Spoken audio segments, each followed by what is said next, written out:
আপোনালোকে Instagram Facebook বা ইউটিউবত শৰ্টছ ভিডিঅ' চাই ৰিলছ ভিডিঅ' চাই আৰু তাত বহুত নানান ধৰণৰ ভিডিঅ' আহে এবাৰ যদি কুকুৰ আহে এবাৰ তোমাৰ কমেডি ভিডিঅ' আহিব ইয়াৰ ওপৰত কি ক'ব কৰণ প্ৰথম কথাটো হৈছে কি চাব আপোনালোকে ৰিল চাই আছে ঠিক আছে বাট যিখিনি বাচ্চা আছে মানে ষ্টুডেন্ট আছে কি হ'ব এইখিনি পিছত যায় হায়াৰ ডিগ্ৰী যেতিয়া লোৱাৰ সময় হ'ব বা যিখিনি সময়ত গভৰ্ণমেণ্ট জবৰ কাৰণে এপ্লাই কৰিব যায় যিখিনি ধৈৰ্য শক্তিৰ বেছি প্ৰয়োজন হ'ব তো সেইখিনিতে এইখিনিয়ে হেল্প কৰিব আপোনাৰ সেই দিনটোত কেনেকৈ আপুনি সাৰ্ভাইভ কৰে সো আজিৰে যদি দিনটোত আপুনি আজিৰ সময়খিনি যদি শৰ্ট ভিডিঅ' চাই যদি আপোনাৰ এই ধৈৰ্য শক্তিটো নোহোৱা হৈ যায় সো আপোনাৰ যদি ইন ফিউচাৰ যদি যিটো আপোনাৰ সপোন আছে এই সপোনটো আপোনাৰ ডেষ্ট্ৰয় হৈ যাব সো মোতকে ভাল মোৰ ফ্ৰেণ্ড এজন আছে এমছত তেখেত ডক্টৰ পঢ়ি আছে সো এবাৰ তেখেতৰ পৰা গম মানে জানো আমি সো তেখেতে কি কয় সো रोशन तुम क्या बोलेगा इसके बारे में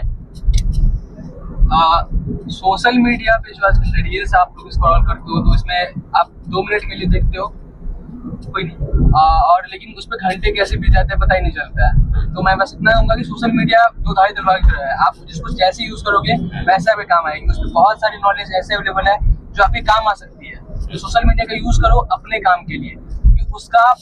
अगर आप सही तरीके से यूज नहीं करोगे तो ये आपको ही नुकसान पहुंचाएगा बाद में आपको इसके लॉन्ग टर्म यूजेस से आपकी आंखें खराब हो सकती है आपका हेल्थ प्रॉब्लम हो जाएगा अटेंशन स्पैन कम हो जाएगा फिर पढ़ाई करने में मन नहीं लगेगा क्योंकि वहाँ पे बहुत ही जल्दी डोपामाइन मिल जाता है तो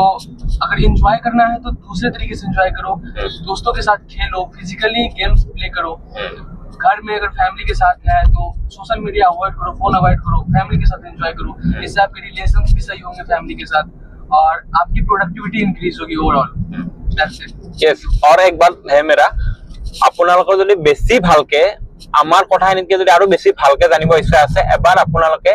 এলন মাস্ক যিখিনি টপ ৰিচেষ্ট পাৰ্সন আছে এবাৰ আপুনি তেখেতসকলক গুগলত যাই ভিডিঅ' চাব তেখেতসকলে মোবাইল ৰিল কিমান মিনিটৰ কিমান টাইম ইউজ কৰে আপোনালোকে নিজে এনসাৰ পাই যাব থ্যাংক ইউ